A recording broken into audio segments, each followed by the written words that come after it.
রহস্যময় পারিবারিক গল্প।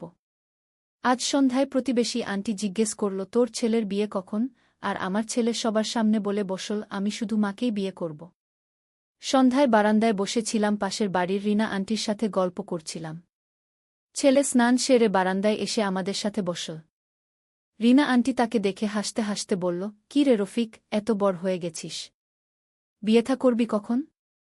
আমিও হেসে বললাম, হ্যাঁ, এই নিয়ে তো ভাবতে হবে। ছেলে আমার দিকে তাকিয়ে বলল, আমার বিয়ের কথা ভাবার দরকার নেই। রিনা আন্টি অবাক হয়ে বলল, কেন রে?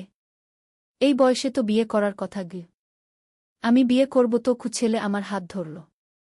কিন্তু আমি শুধু মাকেই বিয়ে করব। রিনা আন্টির মুখ হা হয়ে গেল। আমিও স্তব্ধ হয়ে গেলাম। কি বললি তুই? আমি সিরিয়াস। আমি মা ছাড়া কাউকে বিয়ে করতে চাই না। সে সবার সামনে এত স্বাভাবিকভাবে বলল যে মনে হল কোনো স্বাভাবিক কথা বলছে। রিনা আন্টি অস্বস্তিতে পড়ে বলল, এ কি কথা বলছিস? মায়ের মতো মেয়ে বিয়ে করবি এই বোঝাতে চাইছিস? না আন্টি, আমি আমার মাকেই বিয়ে করব। ছেলে একদম দৃঢ় স্বরে বলল। আমি তাকে ভালোবাসি, তাকে বিয়ে করতে চাই। রিনা আন্টি উঠে দাঁড়াল। আমার যাওয়ার সময় হয়েছে। আন্টি চলে যাওয়ার পর আমি ছেলের দিকে তাকালাম। তুই কি করলি? সবার সামনে এসব কি বললি? আমি সত্যি কথা বলেছি। সে আমার হাত ছেড়ে দেয়নি। আমি তোমাকে বিয়ে করতে চাই। সবাই জানুক। মানুষ কি বলবে? আমি পরোয়া করি না। আমি তোমাকে ভালোবাসি। তার চোখে এক অদ্ভুত জেদ। কাল থেকে আমি সবাইকে বলবো তুমি আমার ভবিষ্যৎ স্ত্রী। ও সন্ধ্যার অন্ধকার নামছিল আর আমার মাথার ভেতর ঝড় উঠেছিল।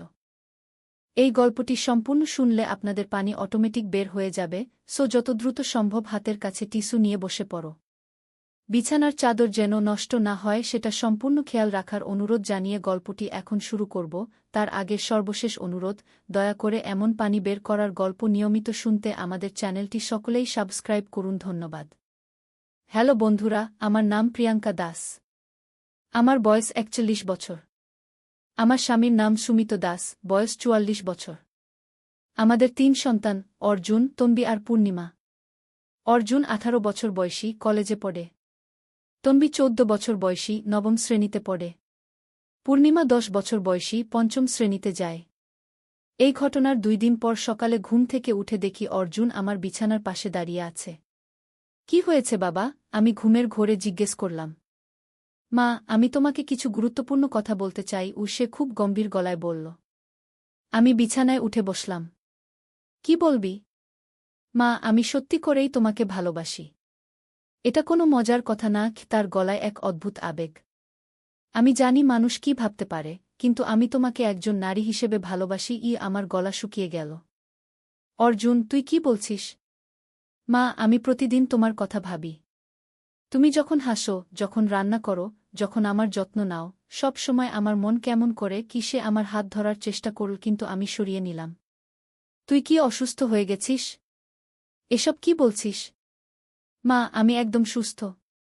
আমি শুধু আমার মনের কথা বলছি। তার চোখে অদ্ভুত এক আগুন জ্বলছিল। আমি তোমাকে ছাড়া আর কাউকে চাই না। তুমি যদি আমাকে একবার সুযোগ দাও। থামো, আমি চিৎকার করে উঠলাম। এসব কি বাজে কথা বলছিস? আমি তোর মা। আর আমি তোমার সন্তান। কিন্তু আমি তোমাকে মা হিসেবে না দেখে একজন সুন্দর নারী হিসেবে দেখি। সে কথাগুলো এত স্বাভাবিকভাবে বলল যে আমার গা ঘিন ঘিন করে উঠল। এমন সময় স্বামী সুমিত স্নান করে বেরিয়ে এলো।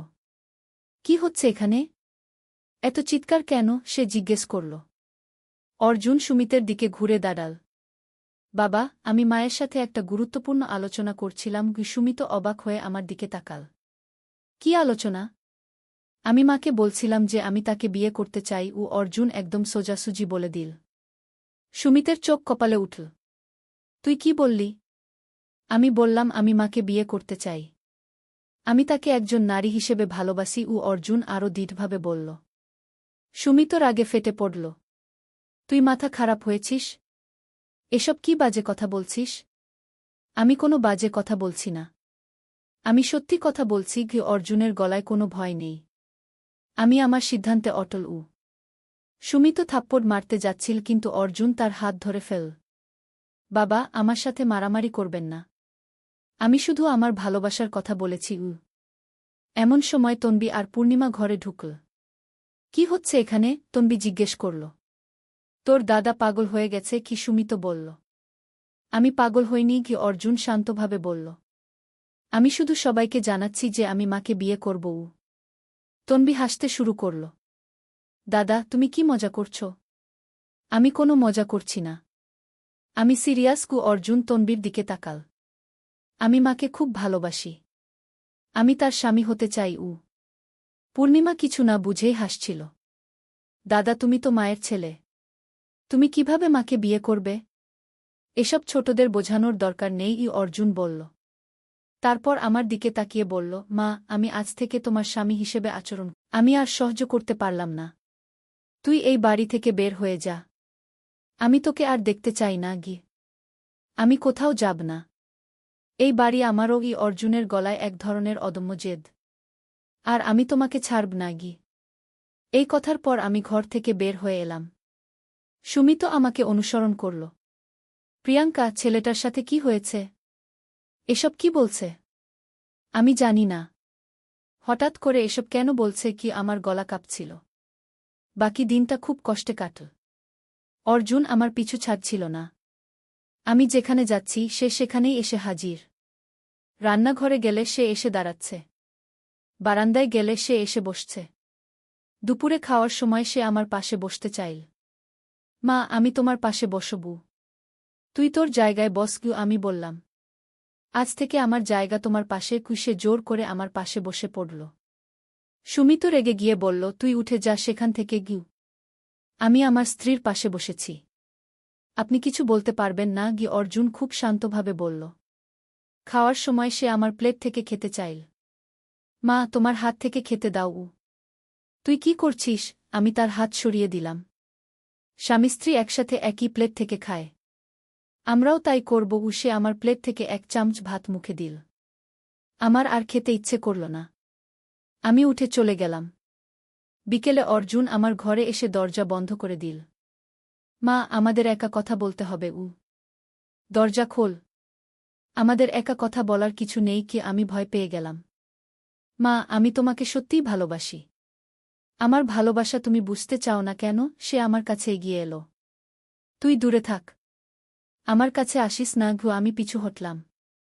মা, আমি তোমার ক্ষতি করব না। আমি শুধু তোমাকে ভালোবাসতে চাই। তার চোখে এক অদ্ভুত মায়া। এমন সময় দরজায় নক পড়ল। প্রিয়াঙ্কা, দরজা খোল। সুমিতের গলা। অর্জুন দরজা খুলে দিল। সুমিত রাগের সাথে বলল, তুই এখানে কি করছিস? আমি আমার স্ত্রীর সাথে কথা বলছিলাম। অর্জুন শান্তভাবে উত্তর দিল। সুমিত তাকে ঠেলে বের করে দিল। তুই এসব পাগলামি বন্ধ কর, নইলে আমি তোকে বাড়ি থেকে বের করে দেব। রাত্রে খাওয়ার সময় অর্জুন আবার আমার পাশে বসল। এবার সুমিত কিছু বলল না। খাওয়ার পর অর্জুন আমাকে বলল, মা, আজ রাতে আমি তোমার ঘরে ঘুমাব। কি বললি? আমি চমকে উঠলাম। স্বামী স্ত্রী একসাথে ঘুমায়। আমরাও একসাথে ঘুমাব। সে খুব স্বাভাবিকভাবে বলল। তুই তোর ঘরে গিয়ে ঘুমা। আমার ঘরে আসবি না। আমি দৃঢ়ভাবে বললাম। রাতে আমি আর সুমিত ঘরে শুয়েছি। আমি পাগল হইনি। আমি সিরিয়াস। অর্জুন বলল। আর তুমি আমাকে দাদা বলবে না। আমি তোমার মায়ের স্বামী। তন্বী আরও জোরে হাসল। তুমি আমার দাদা এবং তুমি আমার দাদাই থাকবে। এভাবে কয়েকদিন চল। অর্জুন আমার পিছু ছাড়ছিল না। সে যেকোনো সুযোগে আমার কাছে এসে তার ভালোবাসার কথা বলত। আমি যেদিকে তাকাই সেদিকেই তাকে দেখতে পাই। একদিন সে আমার হাত ধরার চেষ্টা করল। আমি তার হাত ছাড়িয়ে নিলাম। তুই আমার ছেলে। তুই আমাকে মা বলে ডাকু। আমি তোমাকে আর মা বলবো না। তুমি আমার স্ত্রী। সে দৃঢ়ভাবে বলল। তোর মাথা খারাপ হয়েছে? আমি রেগে গিয়ে বললাম। আমার মাথা ঠিক আছে। আমি শুধু তোমাকে ভালোবাসি। তার গলায় এক ধরনের আবেগ। এভাবে চলতে থাকল। অর্জুন আমাকে স্ত্রী মনে করে আচরণ করত। সে আমার জন্য ফুল নিয়ে আসত। আমার পছন্দের খাবার কিনে আনত। আমার যত্ন নিতে চাইত। কিন্তু আমি তার এসব আচরণ মেনে নিতে পারছিলাম না। আমি তাকে ছেলে হিসেবেই দেখি, স্বামী হিসেবে নয়। এমনভাবে প্রায় 2 সপ্তাহ চলে গেল। তারপর একদিন আমি লক্ষ্য করলাম অর্জুনের আচরণ একটু বদলেছে। সে আমার এত কাছে আসছে না। আমার পিছু ছাড়ছে না। 3 দিন পর সকালে অর্জুন আমার কাছে এসে বলল, মা, আমার মাথা খুব ব্যথা করছে। আমি কি করে তোমাকে এসব কথা বলেছি বুঝতে পারছি না গি। আমি অবাক হয়ে তার দিকে তাকালাম। তুই কি বলছিস? মা, আমি জানি না কেন তোমাকে এসব অদ্ভুত কথা বলেছি। আমার মনে হচ্ছে আমি যেন কারো নিয়ন্ত্রণে ছিলাম। গ্রীষ্মে মাথা চেপে ধরল। কি বলছিস তুই? আমি আরও অবাক হলাম। মা, আমি সত্যি বলছি। আমার মনে হচ্ছে যেন কেউ আমাকে দিয়ে এসব কথা বলিয়েছে। আমি এসব ভাবতেই পারি না যে অর্জুনের চোখে এখন আর সেই অদ্ভুত আগুন নেই। আমি চিন্তায় পড়ে গেলাম। হঠাৎ করে তার এমন পরিবর্তন কেন? সেদিন রাতে অর্জুন আমার ঘরে এসে ক্ষমা চাইল। মা, আমি খুব লজ্জিত। আমি তোমাকে কত কষ্ট দিয়েছি। তোর মাথা এখন ঠিক আছে? আমি জিজ্ঞেস করলাম। হ্যাঁ মা, আমি এখন স্বাভাবিক। আমি বুঝতে পারছি না কিভাবে আমি তোমাকে এসব কথা বলেছি। অর্জুন সত্যিই অনুতপ্ত মনে হচ্ছিল। কিন্তু আমার মনে সন্দেহ জাগল। হঠাৎ করে এমন পরিবর্তন? এর পেছনে নিশ্চয়ই কিছু আছে। পরদিন আমি অর্জুনের আচরণ লক্ষ্য করতে থাকলাম। সে আসলেই স্বাভাবিক হয়ে গেছে। আর আমাকে সেভাবে দেখছে না। কিন্তু সন্ধ্যায় যখন আমি বারান্দায় বসে চা খাচ্ছিলাম, হঠাৎ অর্জুন এসে আমার পাশে বসল। মা, আমি তোমাকে মিস করছি গু। আমি চমকে উঠলাম। কি বললি? মা, আমি তোমাকে খুব ভালোবাসি। আমি তোমাকে ছাড়া থাকতে পারি না। কি তার চোখে আবার সেই অদ্ভুত আগুন জ্বলে উঠল। আমি বুঝে গেলাম যে কিছু একটা গোলমাল আছে। দিনের বেলা সে স্বাভাবিক থাকে, কিন্তু সন্ধ্যার পর থেকে আবার অদ্ভুত আচরণ শুরু করে। অর্জুন, তুই কি করছিস? সকালে তো বললি তোর মাথা ঠিক হয়ে গেছে। আমি বললাম। মা, আমি জানি না কি হচ্ছে আমার সাথে। কিন্তু আমি তোমাকে ভালোবাসি। সে আমার হাত ধরার চেষ্টা করল। আমি তার হাত সরিয়ে দিয়ে ভেতরে চলে গেলাম। সুমিতকে বললাম, আমার মনে হচ্ছে অর্জুনের সাথে কিছু একটা অস্বাভাবিক ব্যাপার ঘটছে। কি রকম? সুমিত জিজ্ঞেস করল। দিনের বেলা সে স্বাভাবিক থাকে, কিন্তু সন্ধ্যার পর আবার সেই অদ্ভুত আচরণ শুরু করে। আমি ব্যাখ্যা করলাম। সুমিত চিন্তায় পড়ে গেল। তাহলে কিছু একটা সমস্যা আছে। আমরা ডাক্তারের কাছে নিয়ে যাব।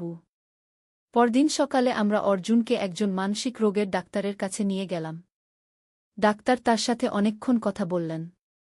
তারপর আমাদের বললেন, এটা একটা অস্বাভাবিক ক্ষেত্র। রোগী দিনের বেলা সম্পূর্ণ স্বাভাবিক, কিন্তু সন্ধ্যার পর একটা ভিন্ন ব্যক্তিত্ব প্রকাশ পায়। এর কারণ কি? আমি জিজ্ঞেস করলাম। এটা এক ধরনের বিশেষ মানসিক অবস্থা হতে পারে। তবে আমি আরও পরীক্ষা নিরীক্ষা করতে চাই। ডাক্তার বললেন। আমরা বাড়ি ফিরলাম। সেদিন সন্ধ্যায় আমি লক্ষ্য করলাম অর্জুনের আচরণ আবার বদলে যাচ্ছে। সে আমার দিকে অদ্ভুতভাবে তাকাতে শুরু করল। মা, আমি তোমাকে কিছু বলতে চাই। সে আমার কাছে এলো। কি বলবি? আমি সাবধানে জিজ্ঞেস করলাম। আমি জানি তুমি আমাকে ডাক্তারের কাছে নিয়ে গেছ। কিন্তু আমার কোনো সমস্যা নেই। তার গলায় এক ধরনের রহস্য। তোর আচরণ তো অস্বাভাবিক। আমি বললাম। আমার আচরণ স্বাভাবিক। আমি শুধু তোমাকে ভালোবাসি। সে হাসল। কিন্তু সেই হাসিটা কেমন যেন ভয়ানক লাগল। এমন সময় তনবি এসে দাঁড়াল। দাদা, তুমি কি করছ? অর্জুন তনবির দিকে ঘুরে তাকাল। তার চোখের দৃষ্টি এমন অদ্ভুত যে তনবি ভয় পেয়ে গেল। তুমি আমার বোন নও। তুমি আমার স্ত্রীর মেয়ে। অর্জুন বলল। তনবি আরও ভয় পেয়ে গেল। দাদা, তুমি কি বলছ? আমি তোমার দাদা নই। আমি তোমার সৎবাবা। অর্জুনের গলায় এক ধরনের কর্তৃত্ব। আমি আর সহ্য করতে না পেরে চিৎকার করলাম, থামো। তুই কি বলছিস? অর্জুন আমার দিকে ঘুরে তাকাল। তুমি চিৎকার করো না। আমি সত্যি কথা বলছি। সুমিত দৌড়ে এসে অর্জুনকে ধরল। তুই এসব পাগলামি বন্ধ কর। আপনি আমাকে ছাড়ুন। আমি আমার পরিবারের সাথে কথা বলছি। অর্জুন সুমিতের হাত ছাড়িয়ে নিল। তোর পরিবার? আমরাই তোর পরিবার। সুমিত বলল। না, আমার পরিবার হলো আমার স্ত্রী প্রিয়াঙ্কা আর আমার সৎমেয়ে তনবি ও পূর্ণিমা। অর্জুন খুব ঠান্ডা গলায় বলল। এই কথা শুনে আমার মাথা ঘুরে গেল। এ কি হচ্ছে? আমার ছেলে কেন এসব বলছে? রাতে অর্জুন আবার আমার ঘরে আসার চেষ্টা করল। কিন্তু আমি দরজা বন্ধ করে রেখেছিলাম। মা, দরজা খোলো। আমি তোমার সাথে থাকতে চাই। সে দরজায় নক করল। আমি দরজা খুলব না। তুই তোর ঘরে গিয়ে ঘুমা। আমি বললাম। আমার ঘর তোমার সাথে। আমি তোমার স্বামী গুসে জোরে নক করতে থাকল। সুমিত এসে তাকে ধরে নিয়ে গেল। কিন্তু অর্জুন সারারাত আমার দরজার সামনে বসে রইল। পরদিন সকালে আমি দরজা খুলে দেখি অর্জুন মেঝেতে বসে আছে। কিন্তু তার চোখে এখন সেই অদ্ভুত ভাব নেই। মা, আমি এখানে কেন? সে অবাক হয়ে জিজ্ঞেস করল। তুই সারারাত এখানে বসেছিলি গো? আমি বললাম। কেন? আমি তো কিছু মনে করতে পারছি না। সে মাথা চুলকাল। আমি বুঝে গেলাম যে দিনের বেলা সে সত্যিই কিছু মনে রাখে না। এভাবে আরও কয়েকদিন চল। দিনের বেলা অর্জুন স্বাভাবিক থাকে, কিন্তু সন্ধ্যার পর তার মধ্যে যেন অন্য একজন ঢুকে পড়ে। একদিন সন্ধ্যায় অর্জুন আমার কাছে এসে বলল, মা, আমি তোমাকে একটা সিক্রেট বলব। কি সিক্রেট? আমি জিজ্ঞেস করলাম। আমি আসলে অর্জুন নই, সে রহস্যময় গলায় বলল। আমার গা শিউরে উঠল। তুই কি বলছিস? আমি অন্য কেউ। আমি এই শরীরে ঢুকেছি কি? তার চোখে এক অদ্ভুত চকচকানি। কে তুই? আমি কাপা গলায় জিজ্ঞেস করলাম। আমি তোমার স্বামী। তোমার আসল স্বামী। গুসে হাসল। আমার পা কাঁপতে শুরু করল। কি বলছিস তুই? সুমিত তোমার স্বামী নয়। আমি তোমার স্বামী। আমি মারা যাওয়ার পর এই ছেলের শরীরে এসেছি গু, অর্জুন বলল। তুই কি পাগল হয়ে গেছিস? আমি চিৎকার করলাম। আমি পাগল নই। আমি সত্যি কথা বলছি। আমি তোমার প্রথম স্বামী রঞ্জন। সে একদম শান্তভাবে বলল। আমার মাথায় বজ্রপাত হল। রঞ্জন আমার প্রথম স্বামী ছিল।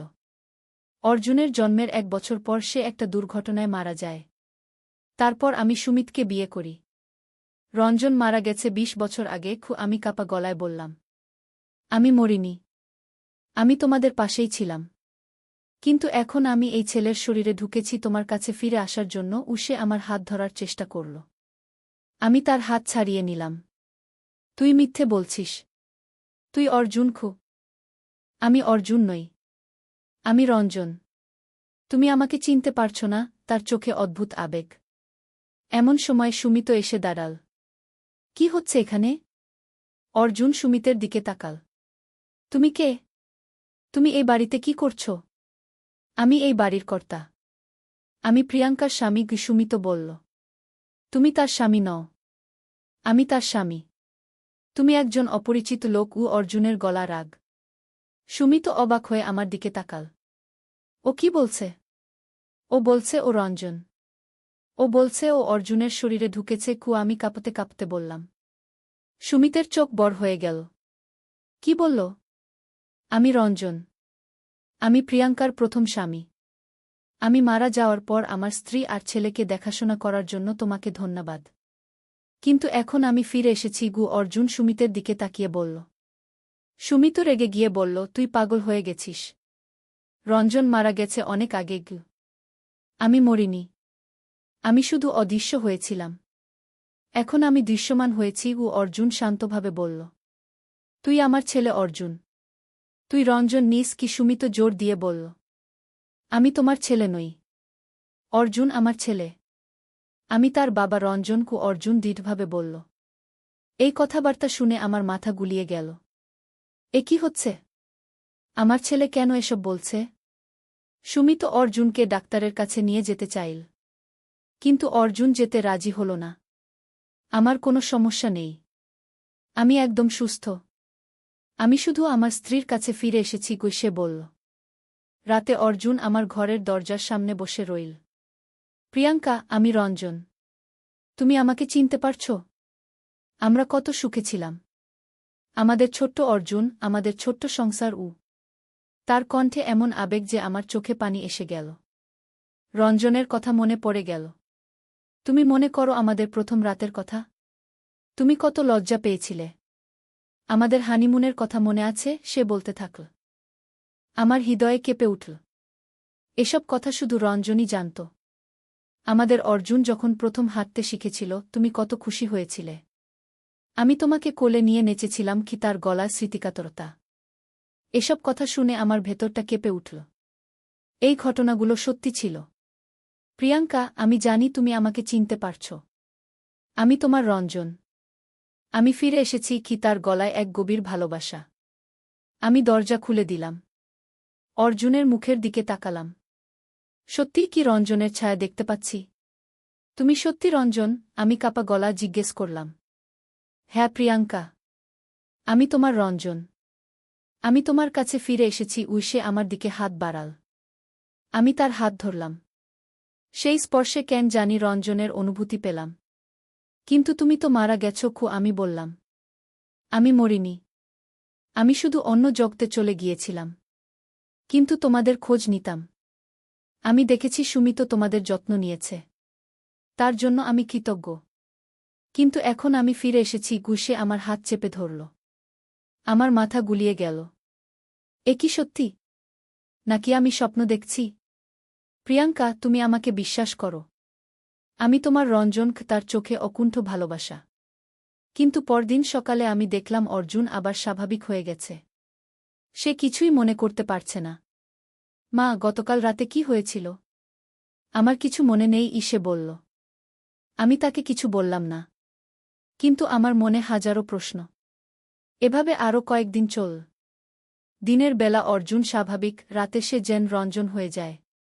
একদিন সন্ধ্যায় অর্জুন আমার কাছে এসে বলল, প্রিয়াঙ্কা, আমি তোমাকে একটা কথা বলি। কি? আমি জিজ্ঞেস করলাম। আমি শুধু রাতের বেলা আসতে পারি। দিনের বেলা অর্জুন থাকে। কিন্তু আমার সময় কম। আমি বেশি দিন এই শরীরে থাকতে পারব না। সে গম্ভীর গলায় বলল। কেন? আমি অবাক হয়ে জিজ্ঞেস করলাম। এই শরীর অর্জুনের। আমি শুধু ভিজিটর। আমাকে চলে যেতে হবে। কি? তার চোখে বিষাদ। তুমি কোথায় যাবে? আমি আমার জগতে ফিরে যাব। কিন্তু যাওয়ার আগে তোমার সাথে কিছু সময় কাটাতে চেয়েছিলাম। সে আমার হাত ধরল। আমার চোখে পানি এসে গেল। তুমি আবার চলে যাবে? হ্যাঁ। কিন্তু এবার আমি জানি তুমি সুখে আছো। সুমিত তোমার ভালো যত্ন নিয়েছে। তন্বী আর পূর্ণিমা খুব ভালো মেয়ে। আর অর্জুন একটা ভালো ছেলে হয়ে বড় হয়েছে। কি? তার গলায় তৃপ্তি। আমি তোমাকে ভুলে যেতে পারিনি। আমি কাঁদতে কাঁদতে বললাম। আমি জানি। আমিও তোমাকে ভুলতে পারিনি। কিন্তু এখন সময় এসেছে বিদায় নেওয়ার। সে আমার চোখের পানি মুছে দিল। কবে যাবে? আরও 3 দিন পর। 3 দিন আমি তোমার সাথে কাটাতে চাই। সে আমাকে জড়িয়ে ধরল। এই 3 দিন আমি একটু ভিন্নভাবে কাটালাম। দিনের বেলা অর্জুনের সাথে স্বাভাবিক আচরণ করি। কিন্তু রাতে যখন সে রঞ্জন হয়ে যায়, তখন আমি তার সাথে পুরনো দিনের কথা বলি। তৃতীয় রাতে সে আমাকে বলল, প্রিয়াঙ্কা, আমি আগামীকাল চলে যাব। আর কখনো ফিরবে না? না। আর ফিরব না। কিন্তু আমি সবসময় তোমাদের পাশে থাকব। তোমরা আমাকে দেখতে পাবে না, কিন্তু আমি থাকব। সে আমার কপালে চুমু খেল। আমি তোমাকে মিস করব। আমিও তোমাকে মিস করব। কিন্তু তুমি সুমিতের সাথে সুখে থাকো। সে তোমার ভালো স্বামী। আর বাচ্চাদের ভালো বাবা। সে আমার হাত চেপে ধরল। পরদিন সকালে আমি দেখলাম অর্জুন তার নিজের ঘরে ঘুমাচ্ছে। সে উঠে আমার কাছে এলো। মা, আমার মনে হচ্ছে যেন একটা অদ্ভুত স্বপ্ন দেখেছি। কিন্তু স্পষ্ট মনে করতে পারছি না। সে বলল। কেমন স্বপ্ন? আমি জিজ্ঞেস করলাম। যেন কেউ আমার শরীরে ঢুকেছিল। আর সেই লোক তোমার সাথে কথা বলছিল। তার কপালে ভাঁজ পড়ল। আমার হৃদয়ে একটা কেঁপে উঠল। আর কিছু মনে আছে? না মা। এরপর আর কিছু মনে নেই। সে মাথা নাড়ল। এরপর থেকে অর্জুন আর কখনো সেই অদ্ভুত আচরণ করেনি। সে সম্পূর্ণ স্বাভাবিক হয়ে গেছে। কিন্তু আমার মনে হয় রঞ্জন সত্যিই এসেছিল। সে শেষবারের মতো আমার সাথে দেখা করে গেছে। এখন সে শান্তিতে আছে। অর্জুন এখন একটা ভালো ছেলে। সে কোনো অদ্ভুত কথা বলে না। তার বিয়ে নিয়েও ভাবছি। কিন্তু মাঝে মাঝে রাতে আমার মনে হয় কেউ যেন আমাদের ঘরের চারপাশে ঘোরাফেরা করে। হয়তো রঞ্জন সত্যিই আমাদের পাশে আছে। শুধু আমরা তাকে দেখতে পাই না। এই গল্পটা শুনে আপনারা হয়তো অবিশ্বাস করবেন। কিন্তু এটাই সত্যি ঘটনা। আমি আমার জীবনে এমন একটা অভিজ্ঞতা পেয়েছি যা বলে বোঝানো যায় না। কখনো কখনো আমার মনে হয় রঞ্জন হয়তো সত্যিই ফিরে এসেছিল। নাকি এটা শুধু আমার কল্পনা ছিল? আমি জানি না। কিন্তু যে অনুভূতি পেয়েছিলাম সেটা ছিল একদম সত্যি। এখন আমি সুমিতের সাথে সুখে আছি। অর্জুন একটা ভালো কাজ পেয়েছে। তন্বী আর পূর্ণিমা পড়াশোনা করছে। একদিন আলী সাহেব সোহেলের অফিসে এলেন। সোহেল তাকে দেখে অবাক হয়ে গেল। স্যার, আপনি এখানে? হ্যাঁ সোহেল। তোমার অফিস একবার দেখতে চাইলাম। খুব সুন্দর হয়েছে গু। আলী সাহেব পুরো অফিস ঘুরে দেখলেন। কর্মচারীদের সাথে কথা বললেন। তারপর সোহেলের রুমে এসে বসলেন। সোহেল, তুমি অনেক দূর এসেছ। মনে আছে 7 বছর আগে তুমি যখন আমার অফিসে প্রথম এসেছিলে চা বানানোর কাজ করতে? হ্যাঁ স্যার, সব মনে আছে ইউ। আমি গর্বিত যে আমি তোমাকে একটা সুযোগ দিয়েছিলাম, আর তুমি সেই সুযোগকে কাজে লাগিয়েছ। জানো সফলতার মূল সূত্র কি? কি স্যার? কঠোর পরিশ্রম, সততা আর হাল না ছাড়া। তোমার মধ্যে এই 3টা গুণই আছে গু। সোহেল চোখে জল নিয়ে বলল, আপনি না থাকলে আজ আমি এখানে পৌঁছাতে পারতাম না স্যার। না সোহেল, আমি শুধু একটা দরজা খুলে দিয়েছিলাম। ভেতরে ঢুকে পথ তৈরি করেছ তুমি নিজে গু। আলী সাহেব চলে যাওয়ার আগে বললেন, আমার একটা বড় প্রজেক্ট আছে। একটা 20 ফ্লোর বিজনেস টাওয়ার। আমি চাই তুমি এই প্রজেক্টে আমার সাথে পার্টনার হও। 50-50। রাজি? সোহেল অবাক হয়ে গেল। এত বড় প্রজেক্ট? স্যার, আমার কি যথেষ্ট সামর্থ্য আছে? আছে। আমি বিশ্বাস করি সোহেল রাজি হয়ে গেল। এটা তার জীবনের সবচেয়ে বড় প্রজেক্ট হবে। 50 অধ্যায়, বড় চ্যালেঞ্জ। 20 ফ্লোর বিজনেস টাওয়ারের কাজ শুরু হল। এটা সোহেলের জীবনের সবচেয়ে বড় চ্যালেঞ্জ। প্রজেক্টের বাজেট প্রায় 10 করোড় টাকা। সোহেলকে 5 করোড় টাকা ইনভেস্ট করতে হবে। সোহেল তার সব সঞ্চয়ে, ব্যাংক লোন আর কিছু ইনভেস্টর থেকে টাকা জোগাড় করল। এটা একটা বিশাল ঝুঁকি। যদি প্রজেক্ট ব্যর্থ হয়, সব শেষ। মিনা চিন্তিত ছিল। সোহেল, এত বড় ঝুঁকি নেওয়া ঠিক হবে? মিনা, জীবনে বড় কিছু করতে হলে ঝুঁকি নিতে হয়। আমি এই সুযোগ হাতছাড়া করতে চাই না গিয়ে। কিন্তু যদি কিছু ভুল হয়? ভুল হবে না। আমি আলী সাহেবের সাথে আছি। উনি আমাকে গাইড করবেন। প্রজেক্ট শুরু হল। প্রথম 6 মাস সব ভালোই চলছিল। কাজ সময়মতো হচ্ছে, বাজেট ঠিক আছে। কিন্তু 7 মাসের মাথায় একটা বড় সমস্যা দেখা দিল। একজন প্রধান ইনভেস্টর হঠাৎ তার টাকা ফেরত চাইলেন। তিনি অন্য একটা জরুরি কাজে টাকা লাগবে বলে জানালেন। 1 করোড় টাকা ফেরত দিতে হবে। সোহেল বিপদে পড়ে গেল। 1 করোড় টাকা এখন কোথায় পাবে? প্রজেক্টে সব টাকা ঢেলে দিয়েছে। সে আলী সাহেবের সাথে কথা বলল। আলী সাহেব বললেন, চিন্তা করো না, আমি ব্যবস্থা করছি। কিন্তু আলী সাহেবও বড় একটা প্রজেক্টে আটকে আছেন। তার হাতে লিকুইড ক্যাশ নেই। সোহেল অন্য ব্যাংক থেকে লোন নেওয়ার চেষ্টা করল। কিন্তু ব্যাংক বলল, ইতিমধ্যে তার অনেক লোন আছে, নতুন লোন দিতে পারবে না। সোহেল রাতে ঘুমাতে পারছিল না। খাওয়া দাওয়া বন্ধ করে দিয়েছিল। মিনা তাকে দেখে খুব চিন্তিত হয়ে গেল। সোহেল, প্লিজ নিজেকে এভাবে শেষ করে ফেলো না। কোনো একটা রাস্তা বের হবেই কি। কিন্তু সোহেল কোনো রাস্তা দেখতে পাচ্ছিল না। ইনভেস্টর 15 দিন সময় দিয়েছে। 15 দিনের মধ্যে টাকা ফেরত না দিলে তিনি আইনি ব্যবস্থা নেবেন। 10 দিন কেটে গেল। সোহেল কোনো সমাধান খুঁজে পেল না। সে প্রায় হাল ছেড়ে দিয়েছিল। 11 দিনের দিন একটা অপ্রত্যাশিত ঘটনা ঘটল। জাহিদ ভাই, সোহেলের পুরনো সহকর্মী, তার অফিসে এলেন। জাহিদ ভাই এখন একটা রিয়েল এস্টেট কোম্পানিতে সিনিয়র ম্যানেজার। সোহেল, আমি তোমার সমস্যার কথা শুনেছি গু। হ্যাঁ ভাই, আমি বিপদে পড়েছি আমি তোমাকে সাহায্য করতে চাই। আমার কিছু সঞ্চয় আছে। 5 লাখ টাকা। তুমি নাও। সোহেল চোখে জল নিয়ে বলল, ভাই আমি কিছু বলার দরকার নেই। তুমি আমাকে অনেক কিছু শিখিয়েছ। তোমার কাছ থেকে পরিশ্রম আর সততা শিখেছি। এখন আমার পালা তোমাকে সাহায্য করার। জাহিদ ভাই চলে যাওয়ার পর আরও 2 জন এলো। একজন সোহেলের পুরনো ক্লায়েন্ট, আরেকজন তার কর্মচারী। 2 জন মিলে আরও 8 লাখ টাকা দিল। করিম মামা 20 লাখ টাকা ব্যবস্থা করলেন। তার কিছু বন্ধুদের কাছ থেকে ধার করে। মিনা তার সব গয়না বিক্রি করে 10 লাখ টাকা দিল। সবাই মিলে প্রায় 45 লাখ টাকা জোগাড় হল। বাকি 65 লাখ টাকা সোহেল তার অফিসের সব অ্যাসেট বিক্রি করে আর একটা প্রাইভেট ফিন্যান্স কোম্পানি থেকে উচ্চ সুদে লোন নিয়ে ব্যবস্থা করল। ঠিক 14 দিনের দিন সোহেল ইনভেস্টরকে 1 করোড় টাকা ফেরত দিল। ইনভেস্টর টাকা নিয়ে চলে গেলেন। সোহেল তার অফিসে ফিরে এসে চেয়ারে বসে কাঁদল। এত চাপ, এত টেনশন, সব যেন একসাথে বের হয়ে এলো। মিনা এসে তাকে জড়িয়ে ধরল। আমরা পেরেছি, সোহেল। আমরা পেরেছি গু। ষোড়শ অধ্যায়, পুনরুদ্ধার। এই ঘটনার পর সোহেল আরও সাবধান হয়ে গেল। সে বুঝল ব্যবসায় শুধু সাহস নয়, বুদ্ধিও লাগে। ঝুঁকি নিতে হয়, কিন্তু হিসাব করে। প্রজেক্ট চলতে থাকল। এবার সোহেল আরও সতর্কতার সাথে সবকিছু পরিচালনা করল। প্রতিটা খরচ হিসাব করল, প্রতিটা সিদ্ধান্ত ভেবেচিন্তে নিল। আরও 1 বছর পর 20 ফ্লোর বিজনেস টাওয়ার সম্পন্ন হল।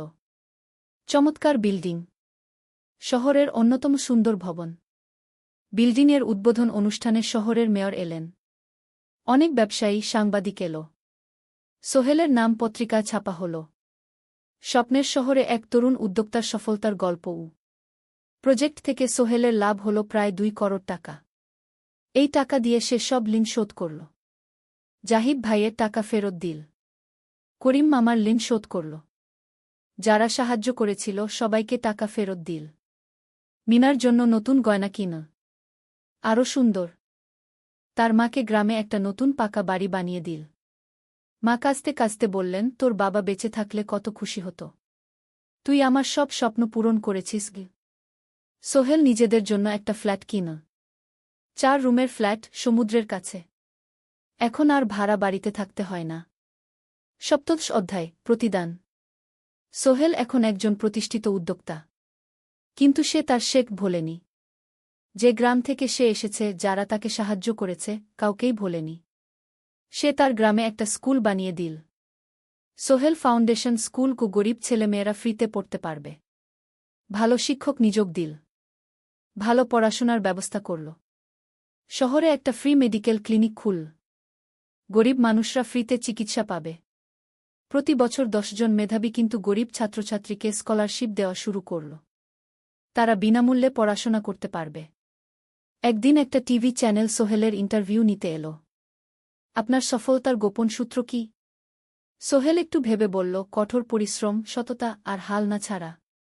এই 3টা জিনিস যদি কারো মধ্যে থাকে, সে যে কোনো কিছু অর্জন করতে পারে। আর সবচেয়ে বড় কথা, যারা আমাকে সাহায্য করেছে তাদের ছাড়া আমি কিছুই না। একা কেউ সফল হতে পারে না গি। আপনার পরবর্তী স্বপ্ন কি? আমি চাই আরও মানুষকে সাহায্য করতে। আমার মতো যারা গ্রাম থেকে শহরে আসে তাদের জন্য একটা ট্রেনিং সেন্টার খুলব। তারা সেখানে বিভিন্ন স্কিল শিখতে পারবে। চাকরি পাবে। নিজের পায়ে দাঁড়াতে পারবে গু। অষ্টাদশ অধ্যায়, নতুন প্রজন্ম। আরও 5 বছর কেটে গেল। সোহেল এখন 45 বছরের। তার মেয়ে সারা এখন 9 বছরের। স্কুলে ক্লাস 4-এ পড়ে। খুব মেধাবী মেয়ে। একদিন সারা বাবাকে জিজ্ঞেস করল, বাবা, তুমি কিভাবে এত বড় হলে? আমার বন্ধুরা বলে তুমি একজন সফল মানুষ গো। সোহেল তাকে কোলে নিয়ে বসল।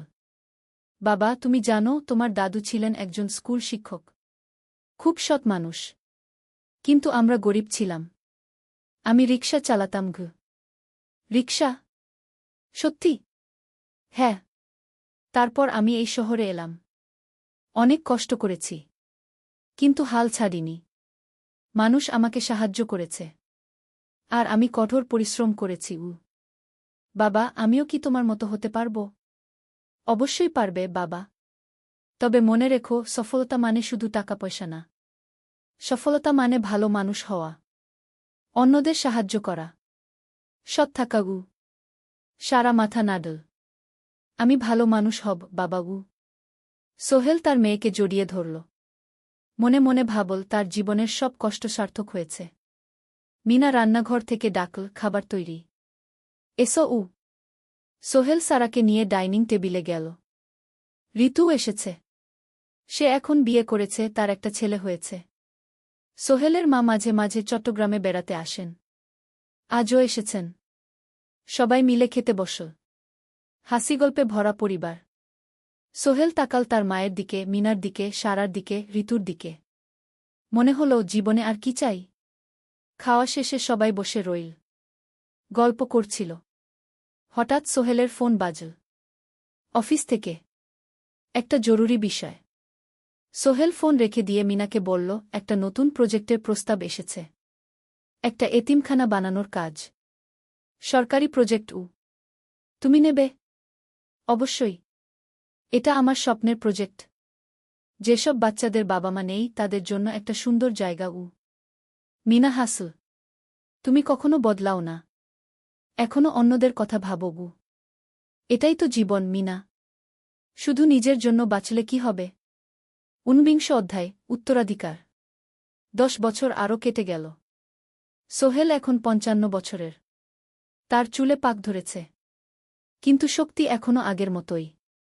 সারা এখন 19 বছরের। সে বিশ্ববিদ্যালয়ে ইঞ্জিনিয়ারিং পড়ছে। সে চায় বাবার মতো কনস্ট্রাকশন ইন্ডাস্ট্রিতে কাজ করতে। একদিন সারা বাবাকে বলল, বাবা, আমি তোমার কোম্পানিতে কাজ করতে চাই। এখনও তো তোর পড়াশোনা বাকি। জানি। কিন্তু আমি এখন থেকেই শিখতে চাই। ছুটির দিনে তোমার সাথে সাইটে যেতে চাই। দেখতে চাই কিভাবে কাজ হয়। সোহেল খুশি হয়ে গেল। তার মেয়ে তার পথ অনুসরণ করতে চায়। ঠিক আছে। কিন্তু শর্ত হল, তোকে সবকিছু নিজ থেকে শিখতে হবে। কোনো স্পেশাল ট্রিটমেন্ট পাবি না। আমি তো তাই চাই, বাবাগু। সারা তার বাবার সাথে কাজ শিখতে শুরু করল। সে দেখল কিভাবে শ্রমিকরা কাজ করে, কিভাবে ম্যাটেরিয়াল বাছাই করতে হয়, কিভাবে একটা প্রজেক্ট ম্যানেজ করতে হয়। সোহেল তাকে কোনো সহজ পথ দিল না। সারাকেও সবার মতো কষ্ট করতে হল। সাইটে রোদে দাঁড়িয়ে থাকতে হল। শ্রমিকদের সাথে কথা বলতে হল। কিন্তু সারা হাল ছাড়ল না। সে তার বাবার মেয়ে। পরিশ্রম করতে জানে। 3 বছর পর সারা গ্রাজুয়েট হল। সে সোহেলের কোম্পানিতে জুনিয়র প্রজেক্ট ম্যানেজার হিসেবে যোগ দিল। সোহেল ধীরে ধীরে সারাকে বড় দায়িত্ব দিতে শুরু করল। সারা তার বাবার মতোই সৎ, পরিশ্রমী। 20 অধ্যায়, সমাপ্তি নয়, নতুন শুরু। আরও 5 বছর পর। সোহেল এখন 60 বছরের। সে সিদ্ধান্ত নিল, এবার অবসর নেওয়ার সময় এসেছে। কোম্পানির দায়িত্ব সারাকে দেবে। একটা অনুষ্ঠান করা হল। সোহেল আনুষ্ঠানিকভাবে কোম্পানির চেয়ারম্যান পদ থেকে অবসর নিল। সারা হল নতুন ম্যানেজিং ডিরেক্টর। সোহেল তার বক্তব্যে বলল, আমি যখন এই শহরে এসেছিলাম আমার পকেটে ছিল মাত্র 5,000 টাকা। একটা ছোট্ট ব্যাগ। আর অনেক স্বপ্ন। আজ 40 বছর পর আমি পেছনে ফিরে তাকাই, দেখি একটা দীর্ঘ পথ। সেই পথে অনেক কষ্ট ছিল, অনেক বাধা ছিল। কিন্তু ছিল অনেক ভালোবাসাও। অনেক মানুষের সাহায্যও। আমি বিশ্বাস করি, সফলতা একা আসে না। এটা আসে অনেক মানুষের সমর্থন, ভালোবাসা আর বিশ্বাস নিয়ে। আমি যা কিছু অর্জন করেছি তা আমার একার না। এটা আমার পরিবারের, আমার কর্মচারীদের, আমার বন্ধুদের, সবার। আজ আমি আমার মেয়ে সারার হাতে এই দায়িত্ব তুলে দিচ্ছি। আমি জানি সে আমার চেয়ে ভালো করবে। কারণ সে শিখেছে আমার ভুল থেকে, আমার অভিজ্ঞতা থেকে। অনুষ্ঠান শেষ হল। সবাই চলে গেল। সোহেল আর মিনা অফিসে একা দাঁড়িয়ে রইল। মিনা, মনে আছে আমরা প্রথম কখন দেখা হয়েছিলাম? হ্যাঁ। তোমার সেই ছোট্ট মুদি দোকানে। তুমি বিস্কুট কিনতে এসেছিলে। কে ভেবেছিল সেই দিন থেকে আমাদের এই পর্যস্বপ্নের শহর। প্রথম অধ্যায়, যাত্রা শুরু। সকাল 7টা বেজে গেছে। ঢাকার কমলাপুর রেলস্টেশনে মানুষের ভিড়। চারদিকে চা বিস্কুট বিক্রেতাদের চিৎকার, ট্রেনের হর্ন আর যাত্রীদের কোলাহল। এই বিশাল ভিড়ের মধ্যে একটা ছোট্ট ব্যাগ হাতে দাঁড়িয়ে আছে সোহেল। বয়স মাত্র 22। গায়ের রং শ্যামলা, চোখে স্বপ্নের ঝিলিক। ভাইজা, চট্টগ্রামের টিকিট আছে? সোহেল টিকিট কাউন্টারের সামনে দাঁড়িয়ে জিজ্ঞেস করল। আছে। 30 টাকা। কাউন্টারের লোকটা উত্তর দিল। সোহেল তার পকেট থেকে টাকা বের করল। মোট 5,000 টাকা। এই টাকা সে জমিয়েছে গত 3 বছরে রিকশা চালিয়ে। তার স্বপ্ন ছিল চট্টগ্রাম গিয়ে একটা ভালো চাকরি পাওয়া। গ্রামে আর থাকতে চায় না সে। বাবা মারা গেছেন 10 বছর আগে। মা আর ছোট বোন ঋতুকে নিয়ে সংসার চালাচ্ছিল রিকশা চালিয়ে। কিন্তু এভাবে তো আর সারা জীবন চলবে না। টিকিট কেটে সোহেল প্ল্যাটফর্মে এলো। ট্রেন ছাড়বে আর মাত্র 15 মিনিট পরে। সে একটা বেঞ্চে বসে পড়ল। ব্যাগটা বুকের কাছে চেপে ধরল। এই ব্যাগে আছে তার সব সম্পদ, কিছু কাপড়, একটা ছোট্ট ফটো ফ্রেমে বাবা মায়ের ছবি, আর কিছু টাকা। কোথায় যাচ্ছেন? পাশে বসা একজন বয়স্ক মানুষ জিজ্ঞেস করলেন। চট্টগ্রাম, কাকা। চাকরি খুঁজতে যাচ্ছি। কে? সোহেল বিনয়ের সাথে উত্তর দিল। ভালো।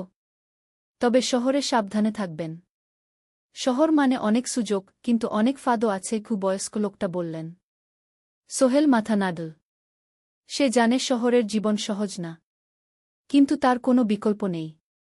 গ্রামে রিকশা চালিয়ে মাসে ৩,৫০০ টাকা আয় হতো। তার মধ্যে সংসার চালাতে হতো, বোনের স্কুলের খরচ দিতে হতো, মায়ের ওষুধের খরচ দিতে হতো। কিছুই বাঁচত না। আর এই জীবন থেকে বেরোনোর একটাই পথ, শহরে গিয়ে ভালো কাজ খুঁজে নেওয়া। সোহেল মনে মনে ভাবল তার বাবার কথা। বাবা ছিলেন একজন স্কুল শিক্ষক। খুব সৎ মানুষ ছিলেন। সবসময় বলতেন, সোহেল, তুই লেখাপড়া শিখে বড় মানুষ হবি। আমাদের পরিবারে আর কেউ বড় চাকরি করেনি।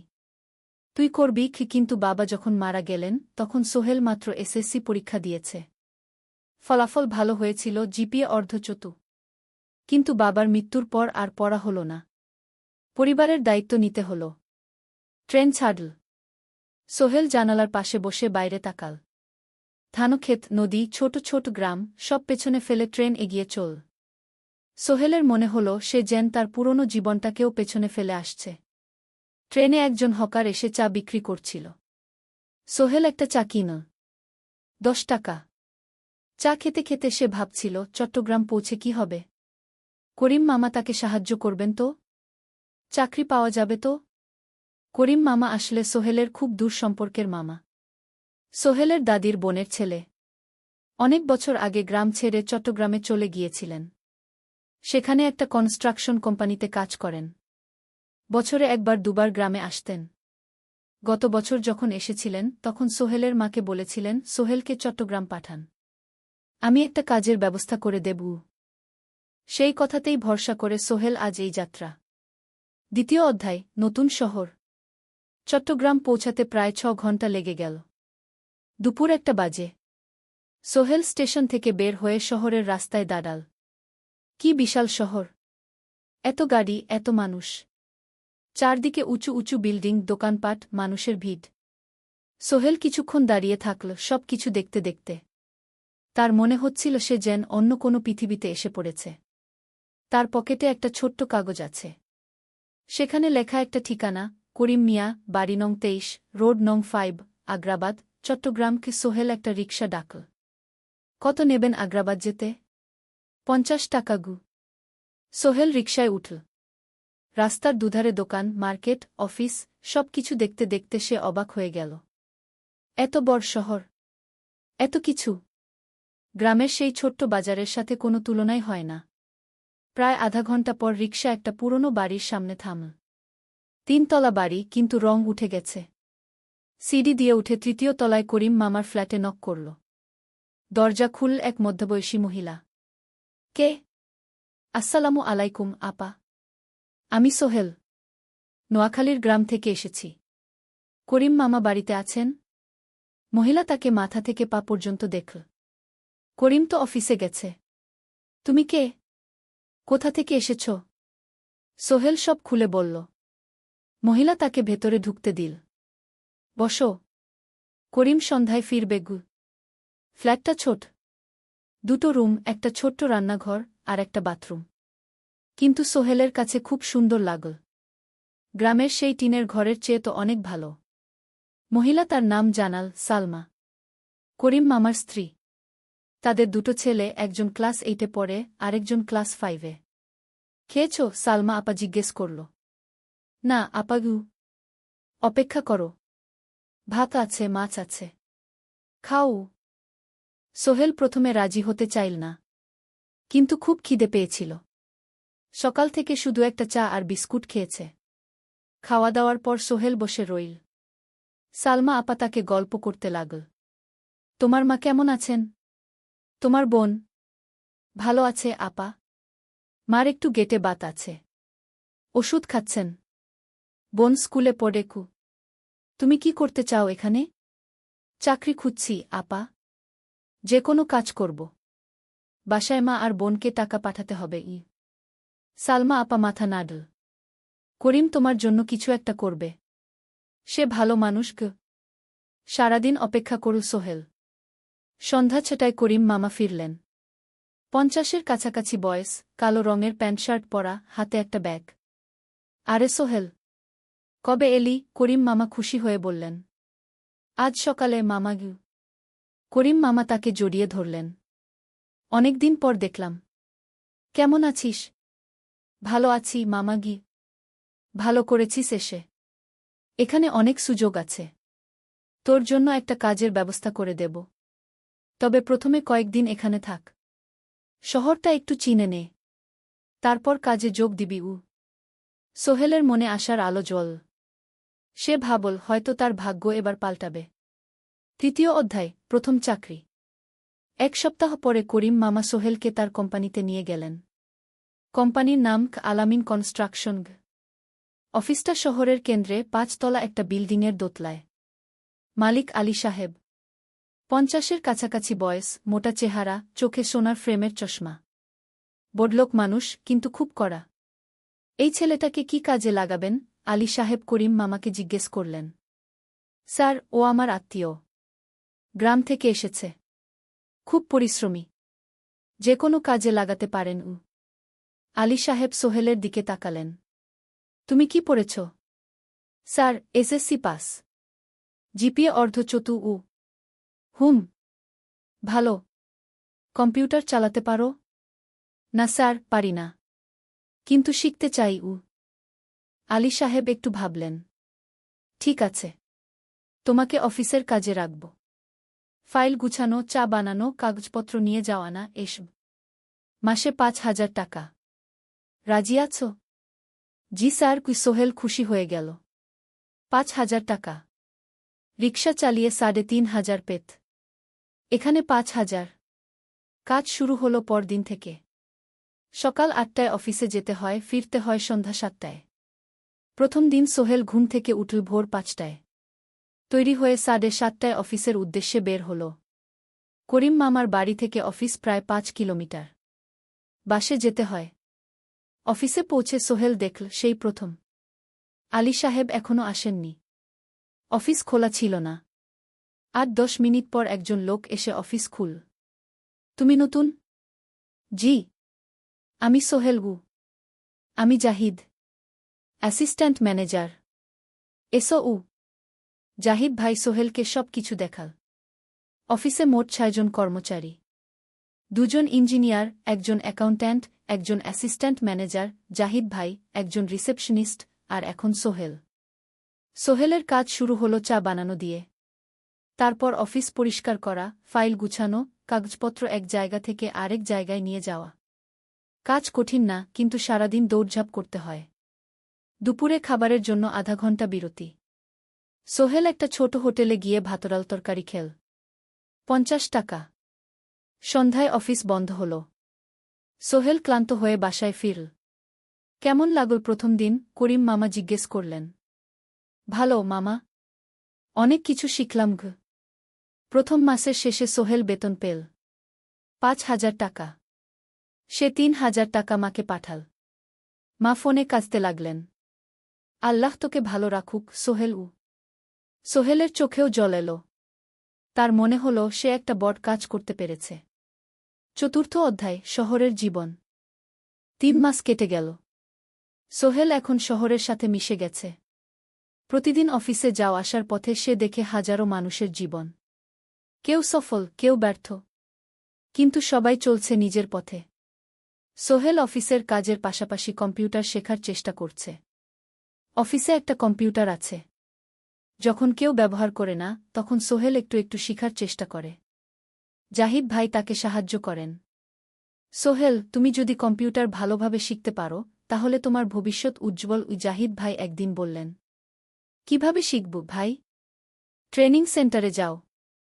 সন্ধ্যায় ক্লাস আছে। মাসে ২,০০০ টাকা লাগবে গি। সোহেল ভাবল। ২,০০০ টাকা অনেক। কিন্তু এটা বিনিয়োগ।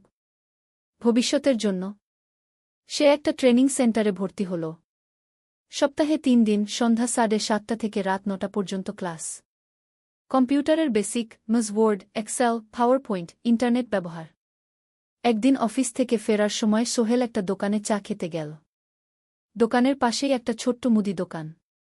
সেখানে একটা মেয়ে বসে আছে। বয়স হবে ২০-এর কাছাকাছি। সাদাসিধে চেহারা, সাদা শাড়ি পরা, কিন্তু চোখে এক ধরনের দৃঢ়তা। ভাইজা, এক প্যাকেট বিস্কুট দেন কি? সোহেল বলল। মেয়েটা বিস্কুট দিল। 20 টাকা। সোহেল টাকা দিয়ে যাচ্ছিল, হঠাৎ মেয়েটা বলল, আপনি নতুন এসেছেন এই এলাকায়, তাই না? হ্যাঁ। 3 মাস হল। কিভাবে বুঝলেন?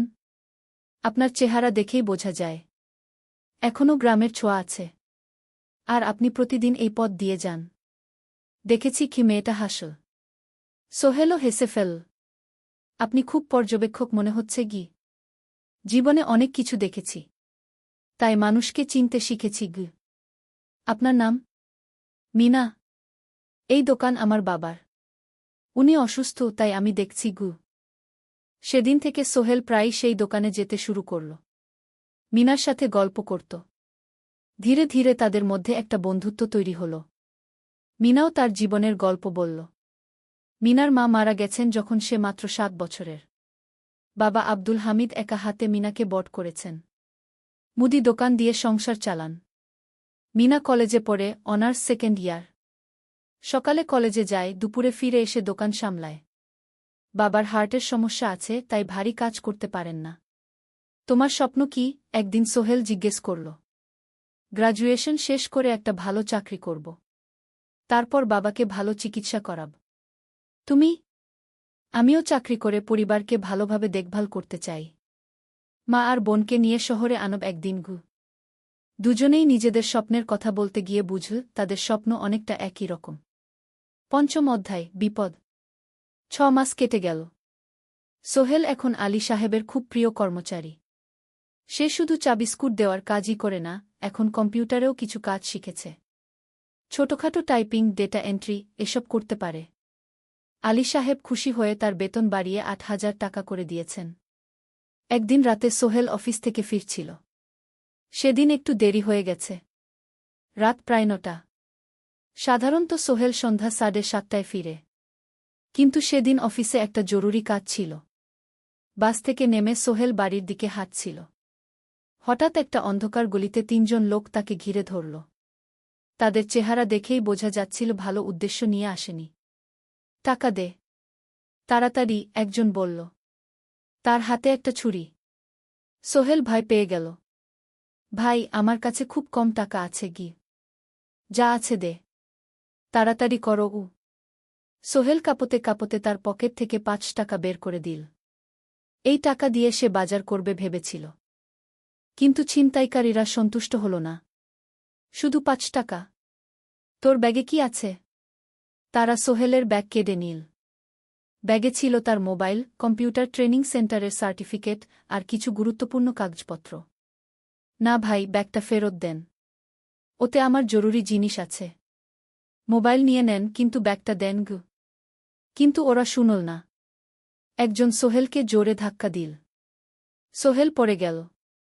মাথা রাস্তার কংক্রিটে ধাক্কা লেগে গেল। রক্ত বের হল। 3 জন দৌড়ে পালিয়ে গেল। কিছুক্ষণ সোহেল অজ্ঞান হয়ে পড়ে রইল। তারপর ধীরে ধীরে জ্ঞান ফিরল। মাথায় প্রচণ্ড ব্যথা। সে উঠে দাঁড়ানোর চেষ্টা করল, কিন্তু মাথা ঘুরছিল। কোনোমতে একটা দেয়াল ধরে দাঁড়াল। একজন পথচারী তাকে দেখে থামল। কি হয়েছে ভাই? ছিনতাই হয়েছে গি? এসো, আমি তোমাকে হাসপাতালে নিয়ে যাই। কিন্তু সোহেল রাজি হল না। না, ঠিক আছি। বাড়ি যেতে পারব। সে কোনোমতে করিম মামার বাড়িতে পৌঁছাল। দরজা খুলেই সালমা আপা চিৎকার করে উঠলেন। ও আল্লাহ! কি হয়েছে? করিম মামা দৌড়ে এলেন। সোহেলকে ভেতরে নিয়ে গেলেন। তার মাথায় জল ঢেলে রক্ত পরিষ্কার করলেন। ক্ষতটা বেশ গভীর। হাসপাতালে যেতে হবে কি? করিম মামা বললেন। তারা একটা অটোরিকশা নিয়ে নিকটস্থ হাসপাতালে গেলেন। ডাক্তার সোহেলের মাথায় 3টা সেলাই দিলেন। বলল, 1 সপ্তাহ বিশ্রাম নিতে হবে। কোনো ভারী কাজ করা যাবে না। হাসপাতাল থেকে ফিরে সোহেল শুয়ে রইল। তার মনে হচ্ছিল সবকিছু শেষ হয়ে গেছে। মোবাইল চলে গেছে, গুরুত্বপূর্ণ কাগজপত্র চলে গেছে। এখন 1 সপ্তাহ অফিস করতে পারবে না। পরদিন সকালে করিম মামা আলী সাহেবকে ফোন করে সব জানালেন। আলী সাহেব বললেন, ঠিক আছে। সোহেল ভালো হয়ে এলে আসবে। চিন্তার কিছু নেই গি। মিনা যখন এই খবর শুনল সে সন্ধ্যায় সোহেলকে দেখতে এল করিম মামার বাড়িতে। সাথে এনেছিল কিছু ফল। কি হয়েছিল? মিনা চিন্তিত গলায় জিজ্ঞেস করল। সোহেল সব বলল। মিনা রেগে গেল। এই শহরে এখন অনেক অপরাধ বেড়ে গেছে। পুলিশ কিছু করে না। তুমি পুলিশে রিপোর্ট করেছ? না। লাভ নেই। তবুও করা উচিত। তোমার মোবাইলটা হয়তো খুঁজে পাওয়া যাবে কি। করিম মামা সোহেলকে নিয়ে পুলিশ স্টেশনে গেলেন। জেনারেল ডায়েরি করলেন। কিন্তু পুলিশ খুব একটা আশা দিল না। দেখি কিছু করা যায় কিনা গু। সোহেল বুঝল মোবাইল আর ফিরবে না। সেই এক সপ্তাহ সোহেলের জীবনের সবচেয়ে কঠিন সময় ছিল। সে শুধু শারীরিকভাবেই ক্ষতিগ্রস্ত হয়নি, মানসিকভাবেও ভেঙে পড়েছিল। প্রতিরাতে দুঃস্বপ্ন দেখত। সেই ৩ জন ছিনতাইকারীর মুখ ভুলতে পারছিল না। মিনা প্রায় প্রতিদিন আসত। তাকে সাহস দিত। তুমি হাল ছেড়ো না সোহেল। জীবনে এরকম খারাপ সময় আসে। কিন্তু এটা কাটিয়ে ওঠাই হলো আসল বীরত্ব। সোহেলের মা গ্রাম থেকে ফোন করতেন। করিম মামার মোবাইল থেকে। তুই ভালো আছিস তো? সোহেল মাকে সব সত্যি বলেনি। শুধু বলেছে, হ্যাঁ মা, ভালো আছি। একটু জ্বর হয়েছিল। এখন ভালো। ১ সপ্তাহ পর সোহেল আবার অফিসে গেল। আলী সাহেব তাকে দেখে খুশি হলেন। কেমন আছো? ভালো আছি স্যার। ঠিক আছে। তবে প্রথম কয়েকদিন হালকা কাজ করবে গু। সোহেল আবার কাজে মন দিল। কিন্তু একটা জিনিস তাকে খুব কষ্ট দিচ্ছিল, তার মোবাইল নেই। মায়ের সাথে কথা বলতে পারছে না নিয়মিত। করিম মামার মোবাইল চাইতে সংকোচ লাগে। একদিন জাহিদ ভাই তাকে ডাকলেন। সোহেল, আমার একটা পুরনো মোবাইল আছে। তুমি ব্যবহার করো? না ভাই, আমি নাও। আমার কাজে লাগছে না। তুমি রাখো গু। সোহেল কৃতজ্ঞতায় প্রায় কেঁদে ফেল। ধন্যবাদ ভাই।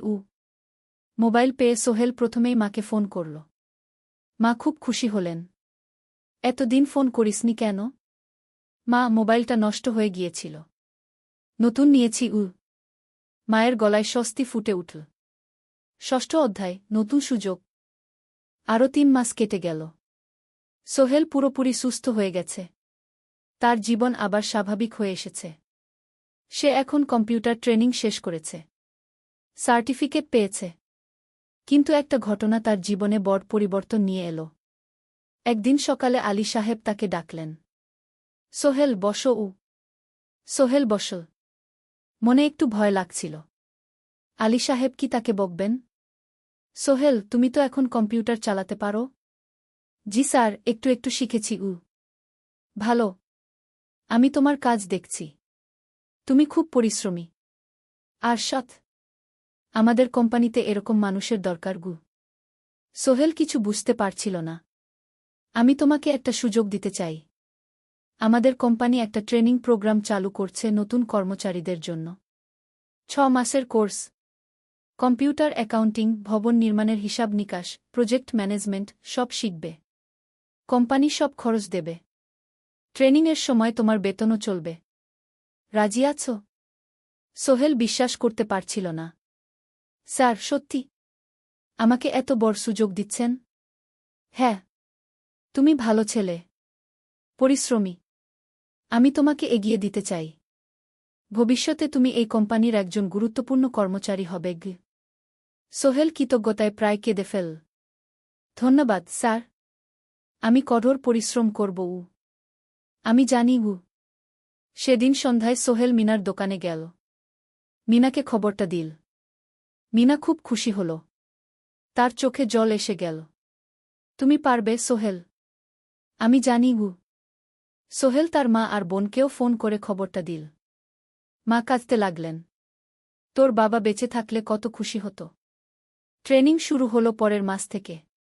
প্রতিদিন সকালে ৩ ঘন্টা ক্লাস, তারপর বাকি সময় অফিসের কাজ। ক্লাসে ৫ জন নতুন কর্মচারী। সবাই তরুণ, উৎসাহী। শিক্ষক ছিলেন একজন অভিজ্ঞ ইঞ্জিনিয়ার। নাম রহিম স্যার। তিনি খুব ভালোভাবে সব কিছু বুঝাতেন। কম্পিউটার অ্যাকাউন্টিং, এক্সেলে জটিল ক্যালকুলেশন, প্রজেক্টের বাজেট তৈরি, সময় ব্যবস্থাপনা সব। সোহেল পুরো মনোযোগ দিয়ে শিখতে লাগল। সন্ধ্যায় বাড়ি ফিরে প্র্যাকটিস করত। করিম মামার ছেলের কাছ থেকে একটা ল্যাপটপ ধার নিত কখনো কখনো। 6 মাস পরে ট্রেনিং শেষ হল। সবাই সার্টিফিকেট পেল। আলী সাহেব একটা অনুষ্ঠান করলেন। সোহেল সেরা পারফর্মার হিসেবে একটা বিশেষ পুরস্কার পেল, 5,000 টাকা বোনাস। আলী সাহেব ঘোষণা করলেন, সোহেল, আজ থেকে তুমি আমাদের জুনিয়র অ্যাকাউন্ট অ্যাসিস্ট্যান্ট। তোমার বেতন 15,000 টাকা গু। সোহেল অবাক হয়ে গেল। 8,000 থেকে 15,000, প্রায় দ্বিগুণ। সেদিন রাতে সোহেল ঘুমাতেই পারল না। খুশিতে, উত্তেজনায় তার চোখে ঘুম নেই। সে ভাবল তার জীবন কিভাবে বদলে যাচ্ছে। 2 বছর আগে যে রিকশা চালাত, আজ সে একটা নামকরা কোম্পানির অ্যাকাউন্ট অ্যাসিস্ট্যান্ট। 7ম অধ্যায়, প্রেম ও প্রস্তাব। 1.5 বছর হয়ে গেল সোহেলের চট্টগ্রাম আসার। সে এখন একজন সফল যুবক। তার মা গ্রামে খুব খুশি। প্রতি মাসে সোহেল 10,000 টাকা পাঠায়। ছোট বোন ঋতু এখন কলেজে ভর্তি হয়েছে সোহেলের পাঠানো টাকায়। মায়ের চিকিৎসাও ভালোভাবে হচ্ছে। মিনার সাথে সোহেলের সম্পর্ক এখন আর শুধু বন্ধুত্ব নয়। দুজন দুজনকে ভালোবাসে। কিন্তু কেউ কাউকে সরাসরি বলার সাহস পায়নি। প্রতিদিন দেখা হয়, গল্প হয়, কিন্তু সেই একটা কথা বলা হয়ে ওঠে না। একদিন শুক্রবার ছুটির দিন। সোহেল মিনাকে বলল, আজ কি একটু ঘুরতে যাবে? কোথায়? পতেঙ্গা বিচ। তুমি কি কখনো গেছ? না। কিন্তু আমার দোকান গু।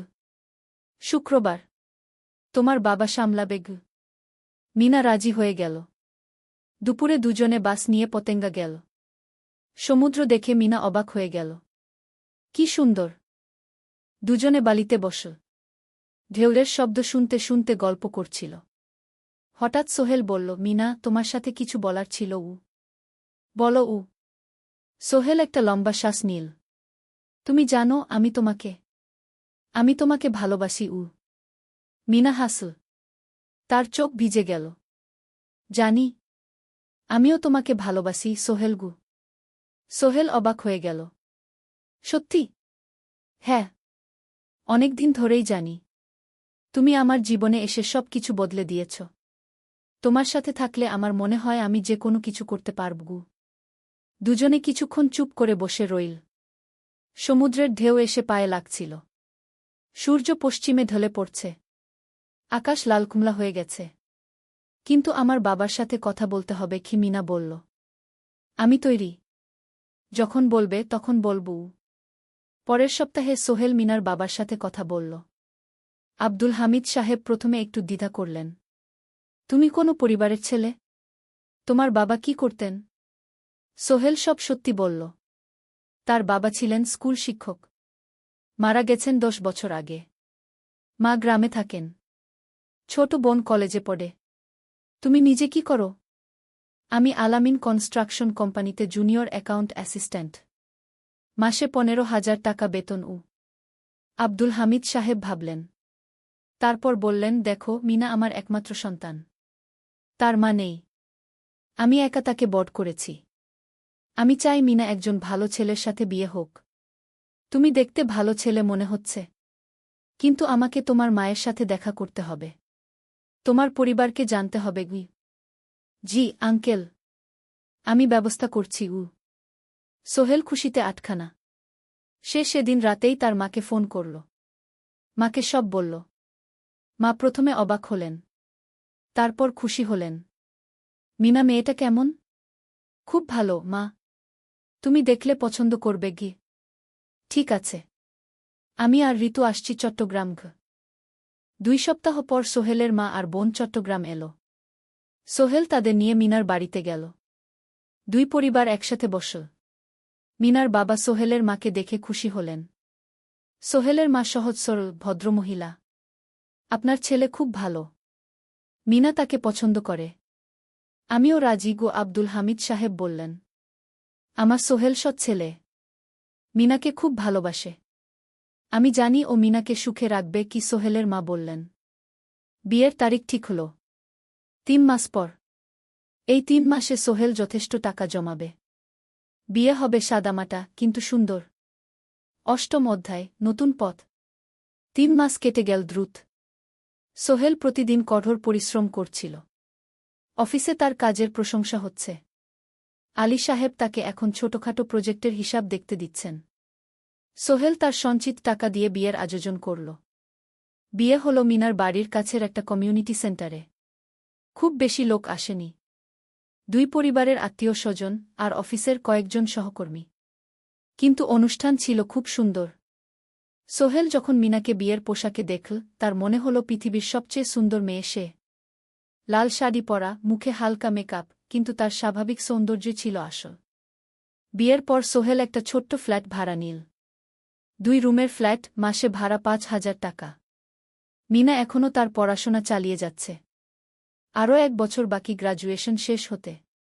সোহেলের মা আর বোন গ্রামে ফিরে গেল। মা বলে গেলেন, সোহেল, মিনাকে ভালো রাখিস। মেয়েরা অনেক ত্যাগ করে সংসার করতে গু। জানি মা গু। নতুন জীবন শুরু হল। সোহেল সকালে অফিসে যায়, সন্ধ্যায় ফেরে। মিনা সকালে কলেজে যায়, দুপুরে ফিরে রান্না করে, ঘর গোছায়।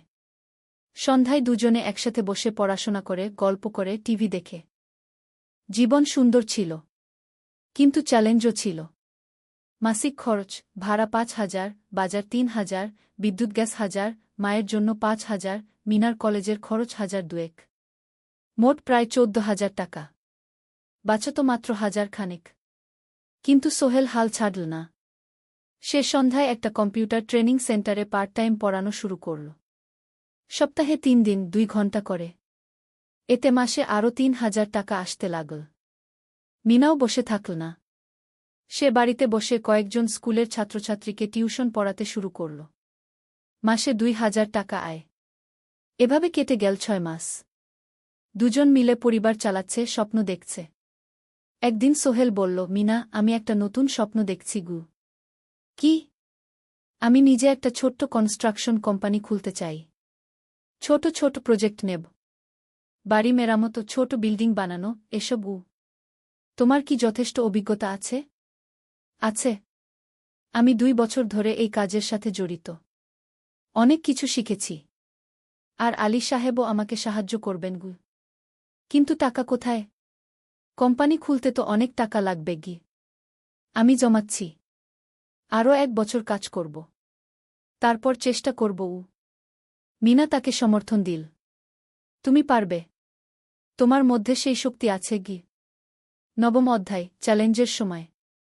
কিন্তু ভাগ্য সবসময় অনুকূলে থাকে না। সোহেল যখন স্বপ্ন দেখছিল নিজের কোম্পানি খোলার, তখনই একটা বড় সমস্যা এলো। আলী সাহেবের কোম্পানি একটা বড় প্রজেক্ট পেয়েছিল। একটা 10তলা বিল্ডিং বানানোর কাজ। কিন্তু প্রজেক্টের প্রধান ইনভেস্টর হঠাৎ পালিয়ে গেল। তিনি কোম্পানির কাছ থেকে প্রায় 50 লাখ টাকা নিয়ে গেছেন, কিন্তু কাজ শেষ হয়নি। কোম্পানি বড় ক্ষতির মুখে পড়ল। আলী সাহেব অনেক কর্মচারীকে ছাঁটাই করতে বাধ্য হলেন। প্রায় 10 জনকে চাকরি থেকে বাদ দিলেন। বাকিদের বেতন কমাতে হল। সোহেলকে আলী সাহেব ডেকে বললেন, সোহেল, আমি তোমাকে রাখতে চাই। তুমি বিশ্বস্ত কর্মচারী। কিন্তু তোমার বেতন কমাতে হবে। 15,000 থেকে 10,000। সোহেল মনে মনে চিন্তায় পড়ে গেল। 10,000 টাকায় সংসার চলবে কিভাবে? মায়ের খরচ, ভাড়া, বাজার, সব মিলিয়ে তো 14,000 টাকা লাগে। কিন্তু সে কিছু বলল না। ঠিক আছে স্যার। বাড়ি ফিরে সোহেল মিনাকে সব বলল। মিনা চিন্তিত হয়ে গেল। এখন কি হবে? চিন্তা করো না। আমি পার্ট টাইম টিউশনির সময় বাড়াব। আর তুমিও বেশি করে টিউশন নাও। কিন্তু আমার তো পড়াশোনাও আছে গি। জানি। কিন্তু এখন এটাই করতে হবে গু। সোহেল সন্ধ্যায় আরও 2টো জায়গায় পার্ট টাইম কাজ খুঁজল। একটা দোকানের সন্ধ্যায় হিসাব দেখার কাজ পেল। মাসে 2,000 টাকা। আরেকটা জায়গায় সপ্তাহান্তে কম্পিউটার রিপেয়ারের কাজ পেল। মাসে 1,500 টাকা। মিনাও 3 জন নতুন স্টুডেন্ট নিল টিউশনে। তার আয় বাড়ল 2,000 থেকে 3,500-এ। কঠিন সময় ছিল। সোহেল সকাল 8টায় অফিসে যেত, সন্ধ্যা 6টায় ফিরত। তারপর একটু বিশ্রাম নিয়ে 7:30টায় বের হতো পার্ট টাইম কাজে। রাত 10টায় বাড়ি ফিরত। রবি-সোমবার কম্পিউটার রিপেয়ারের কাজ। মিনাও সকালে কলেজে যেত, দুপুরে ফিরে রান্না করত, তারপর বিকেলে টিউশন পড়াত। রাতে খাওয়া দাওয়ার পর পড়াশোনা করত। দুজনেরই শরীর খারাপ হতে শুরু করল। সোহেল একদিন অফিসে অজ্ঞান হয়ে পড়ে গেল। ডাক্তার দেখাতে নিয়ে গেল। ডাক্তার বলল অতিরিক্ত পরিশ্রম, শরীরে পুষ্টির অভাব, ঠিকমতো খাচ্ছেন না মনে হচ্ছে ঘি। সত্যি কথা, খরচ বাঁচাতে সোহেল আর মিনা অনেক সময় কম খেত। মাংস মাছ কিনত সপ্তাহে একদিন, বাকি সময় শাকসবজি ডাল। মিনা সোহেলকে বলল, আর নয় সোহেল, তুমি এভাবে নিজেকে শেষ করে ফেলছ। আমার পড়াশোনা বন্ধ করে দিই, আমি ফুল টাইম চাকরি করি গিয়ে। না, সোহেল জোর দিয়ে বলল, তোমার পড়াশোনা বন্ধ হবে না, আরও মাত্র 6 মাস বাকি, তুমি গ্রাজুয়েট হবেই গু। কিন্তু তুমি আমি ঠিক হয়ে যাব, চিন্তা করো না গে। কিন্তু পরিস্থিতি আরও খারাপ হলো যখন সোহেলের মায়ের অসুখ হল। হার্টের সমস্যা, হাসপাতালে ভর্তি করতে হল। খরচ 50,000 টাকা। সোহেলের হাতে এত টাকা কোথায়? সে করিম মামার কাছে ধার চাইল। করিম মামা 20,000 টাকা দিলেন। বাকি 30,000 টাকা সোহেল একটা এনজিও থেকে ঋণ নিল। সুদের হার মাসে 2%। মায়ের চিকিৎসা হল, তিনি সুস্থ হয়ে গেলেন। কিন্তু সোহেল এখন ঋণের বোঝায় পড়ে গেল। প্রতি মাসে 3,000 টাকা করে কিস্তি দিতে হবে। সেই রাতে সোহেল আর মিনা বিছানায় শুয়ে কথা বলছিল। সোহেল বলল, মিনা, আমি মনে হয় ভুল করেছি। শহরে এসে বিয়ে করে তোমাকে কষ্টে ফেলেছি গু। মিনা তার হাত ধরল। না সোহেল, তুমি ভুল করনি। জীবনে এরকম খারাপ সময় আসে, কিন্তু এটা কাটিয়ে ওঠাই হলো আসল শক্তি। আমরা একসাথে আছি, একসাথে থাকব, সব কিছু ঠিক হয়ে যাবে। মিনার কথায় সোহেল একটু সাহস পেল। হ্যাঁ, হাল ছাড়া যাবে না। 10ম অধ্যায়, আলোর দিকে। 3 মাস পরে পরিস্থিতি একটু ভালো হতে শুরু করল। আলী সাহেবের কোম্পানি একটা নতুন প্রজেক্ট পেল, একটা স্কুল বিল্ডিং বানানোর কাজ। কোম্পানি আবার স্থিতিশীল হতে শুরু করল। আলী সাহেব সোহেলকে ডেকে বললেন, সোহেল, আমি তোমার কঠোর পরিশ্রম দেখেছি। খারাপ সময়েও তুমি কোম্পানি ছেড়ে যাওনি। আমি কৃতজ্ঞ। আজ থেকে তোমার বেতন আবার 15,000 টাকা গু। সোহেল খুশি হয়ে গেল। ধন্যবাদ স্যার। মিনাও গ্রাজুয়েশন শেষ করল, ভালো ফলাফল করল। সে এখন চাকরি খুঁজছে। একদিন মিনা একটা প্রাইভেট স্কুলে শিক্ষিকার ইন্টারভিউ দিতে গেল। ইন্টারভিউ ভালো হল, তাকে নিযোগ দেওয়া হল। বেতন 12,000 টাকা। সেদিন সন্ধ্যায় দুজনে মিলে একটা ছোট্ট পার্টি করল। একটা বিরিয়ানি কিনল, কোমল পানীয় কিনল। দুজনে মিলে খেল। আমরা পেরেছি সোহেল, মিনা বলল। হ্যাঁ, আমরা পেরেছি গু। এখন দুজনের মিলিয়ে আয় 27,000 টাকা। খরচ চালানোর পর প্রায় 10,000 টাকা বাঁচে। সোহেল এই টাকা দিয়ে লোন শোধ করতে শুরু করল। পার্ট টাইম কাজগুলো ছেড়ে দিল। শরীরের যত্ন নেওয়া শুরু করল। আরও 6 মাস পরে সোহেলের কাছে একটা বড় সুযোগ এল। আলী সাহেব একদিন তাকে ডাকলেন। সোহেল, তুমি কি নিজের ব্যবসা করতে চাও? স্যার, আমি তোমাকে একটা ছোট্ট প্রজেক্ট দিতে চাই। একটা 3 তলা বিল্ডিংয়ের কনস্ট্রাকশন। তুমি ম্যানেজ করবে, আমি শুধু সুপারভাইজ করব। লাভের 50% তোমার গু। সোহেল ভাবল, এটা একটা বড় সুযোগ, কিন্তু ঝুঁকিও আছে।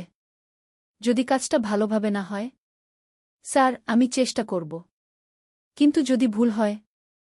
ভুল হবে না, আমি তোমার উপর বিশ্বাস রাখছি। তুমি পারবে গু। সোহেল রাজি হয়ে গেল। এই প্রজেক্ট তার জীবনে টার্নিং পয়েন্ট হতে পারে। 11 অধ্যায়, স্বপ্ন পূরণের পথে। পরের 6 মাস সোহেল খুব কঠোর পরিশ্রম করল। প্রজেক্টটা ম্যানেজ করা সহজ ছিল না। শ্রমিক নিযোগ, ম্যাটেরিয়াল কেনা, কাজের তদারকি, সময়মতো কাজ শেষ করা, সব দায়িত্ব তার। প্রথম 2 মাস খুব চাপের মধ্যে গেল। একদিন একজন শ্রমিক কাজ করতে গিয়ে আহত হল। সোহেল তাকে হাসপাতালে নিয়ে গেল, তার চিকিৎসার খরচ দিল। এতে প্রজেক্টের বাজেট একটু বাড়ল, কিন্তু সোহেল জানত এটা করা দরকার। আরেকদিন ভুল ম্যাটেরিয়াল ডেলিভারি হল। সোহেল সেগুলো ফেরত পাঠাল, সঠিক জিনিস আনাল। এতে 3 দিন দেরি হল, কিন্তু কাজের মান ঠিক রইল। মিনা তাকে সবসময় সাপোর্ট করছিল। সে এখন চাকরিতে স্থিতিশীল। স্কুলের বাচ্চারা তাকে পছন্দ করে। প্রিন্সিপাল তার কাজে খুশি। প্রজেক্ট শেষ হলো 6 মাসে। সময়মতো বাজেটের মধ্যে। বিল্ডিংয়ের মালিক খুব খুশি হলেন। তিনি আলী সাহেবকে ধন্যবাদ দিলেন। আলী সাহেব বললেন, ধন্যবাদ আমাকে না, এই ছেলেকে দিন। সোহেল পুরো প্রজেক্ট ম্যানেজ করেছে গু। প্রজেক্ট থেকে মোট লাভ হল 3 লাখ টাকা। সোহেল পেল 1.5 লাখ টাকা। তার জীবনে এত টাকা এই প্রথম। সে করিম মামার ঋণ শোধ করল। এনজিওর বাকি ঋণ শোধ করল। তারপর তার মাকে 50,000 টাকা পাঠাল। মা দিয়ে গ্রামের বাড়িটা একটু মেরামত করাল, বোন ঋতুর জন্য একটা ল্যাপটপ কিনল। বাকি টাকা দিয়ে সোহেল একটা ব্যাংক অ্যাকাউন্টে জমা রাখল ভবিষ্যতের জন্য। আলী সাহেব সোহেলকে আরও 2টো প্রজেক্ট দিলেন। এবার একটু বড়। সোহেল আত্মবিশ্বাসের সাথে সেগুলোও শেষ করল। 2 বছর পরে সোহেল সিদ্ধান্ত নিল, এবার নিজের কোম্পানি খোলার সময় এসেছে। দ্বাদশ অধ্যায়, নতুন শুরু। সোহেল তার সব জমানো টাকা দিয়ে একটা ছোট্ট অফিস ভাড়া নিল। 2 রুমের অফিস। একটা রুমে কাজের জায়গা, আরেকটায় ছোট্ট মিটিং রুম। অফিসের সামনে একটা বোর্ড লাগাল, সোহেল কনস্ট্রাকশন অ্যান্ড ডেভেলপমেন্ট ই। মিনা তাকে সাহায্য করছিল। সে অফিসের অ্যাকাউন্টস দেখত সন্ধ্যায় স্কুল থেকে ফিরে। 2জন মিলে একটা টিম। প্রথমে ছোট ছোট কাজ নিল। বাড়ি মেরামত, দোকান সংস্কার, ছোট বিল্ডিং কনস্ট্রাকশন। কাজের মান ভালো রাখার চেষ্টা করল। সময়মতো শেষ করল। দাম ন্যায্য রাখল। ধীরে ধীরে সোহেলের সুনাম ছড়িয়ে পড়ল। মানুষ তাকে বিশ্বাস করত। তার কাছে নতুন নতুন কাজ আসতে লাগল। প্রথম বছর খুব কষ্ট হল। কখনো লাভ হতো, কখনো লস। কিন্তু সোহেল থেমে থাকল না। সে শিখতে লাগল ব্যবসা কিভাবে চালাতে হয়। দ্বিতীয় বছরে পরিস্থিতি ভালো হল। সোহেল এখন 3জন স্থায়ী কর্মচারী নিয়োগ দিল। একজন ইঞ্জিনিয়ার, একজন সুপারভাইজার, একজন অফিস সহায়ক। তৃতীয় বছরে একটা বড় প্রজেক্ট পেল। একটা স্কুল বিল্ডিং বানানোর কাজ। 5 তলা বিল্ডিং। সোহেল পুরো মনোযোগ দিয়ে কাজটা করল। শ্রমিকদের ভালো বেতন দিল, ভালো ম্যাটেরিয়াল ব্যবহার করল, সময়মতো কাজ শেষ করল। স্কুল কর্তৃপক্ষ খুব খুশি হল। তারা সোহেলের কাজের প্রশংসা করল। এই প্রজেক্ট থেকে সোহেল প্রায় 5 লাখ টাকা লাভ করল। এই টাকা দিয়ে সে আরও ভালো একটা অফিস নিল। আরও কর্মচারী নিয়োগ দিল। এখন তার কোম্পানিতে 10 জন স্থায়ী কর্মচারী। প্রজেক্ট অনুযায়ী আরও শ্রমিক নিয়োগ দেওয়া হয়। ত্রয়োদশ অধ্যায়, পরিবার। এদিকে সোহেল আর মিনার সংসারেও খুশির খবর এল। মিনা গর্ভবতী। 9 মাস পর তাদের একটা মেয়ে হল। নাম রাখল সারা। সারা যখন জন্মাল, সোহেলের মা আর বোন চট্টগ্রামে এল। মা 1 মাস থেকে গেলেন। মিনাকে সাহায্য করলেন। সোহেল এখন একটা বড় ফ্ল্যাট ভাড়া নিয়েছে। 3 রুমের ফ্ল্যাট। একটা রুমে সোহেল, মিনা, একটায় সারা, আরেকটায় অতিথি রুম। মায়ের জন্য সোহেল সিদ্ধান্ত নিল তাকে চট্টগ্রামে নিয়ে আসবে। গ্রামে একা থাকা ঠিক না। কিন্তু মা রাজি হলেন না। না বাবা, আমি গ্রামেই থাকব। এখানে আমার পরিচিত মানুষ আছে। তোর বোনকে নিয়ে যা।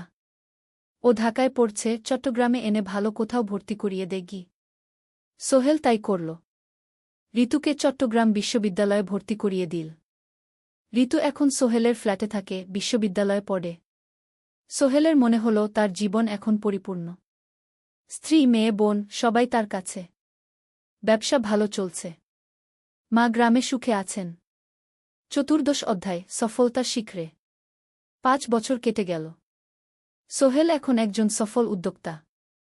তার কোম্পানি কি সোহেল কনস্ট্রাকশন অ্যান্ড ডেভেলপমেন্ট ই এখন চট্টগ্রামে বেশ পরিচিত।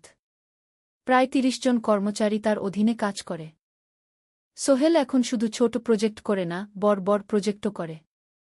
একটা 8তলা বিজনেস কমপ্লেক্স বানানোর কাজ পেয়েছে। একটা হাসপাতাল বিল্ডিং বানাচ্ছে। মিনা এখনও স্কুলে পড়ায়। সে এখন ভাইস প্রিন্সিপাল। সাথে সোহেলের কোম্পানির অ্যাকাউন্টস ম্যানেজার। 2জন মিলে ব্যবসা চালা। সারা এখন 4 বছরের। স্কুলে ভর্তি হয়েছে। খুব চালাক মেয়ে। ঋতু বিশ্ববিদ্যালয় থেকে গ্রাজুয়েট হয়ে একটা ব্যাংকে চাকরি পেয়েছে। একদিন আলী সাহেব